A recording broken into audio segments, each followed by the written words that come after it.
Hi, good morning, good morning, good morning. Gozaimasu, may buntag sa inyong tanan. And yes, for today's video, magluto tayo ng chicken caldereta ala mabidi. Kahit kay gising ko lang yan at galing sa iyak.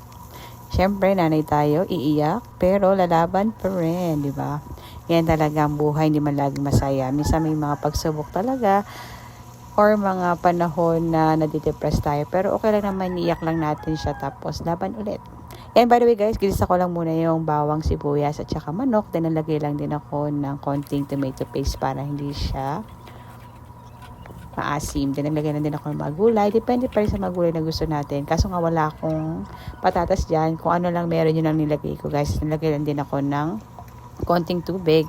At saka hindi pala ako nakapaglagay ng reno kasi dito sa bahay bawal sila sa baboy. Kaya nilagay ko lang is peanut butter. Pero pag nagkakaldereta talaga ako guys, naglalagay ako ng reno dati.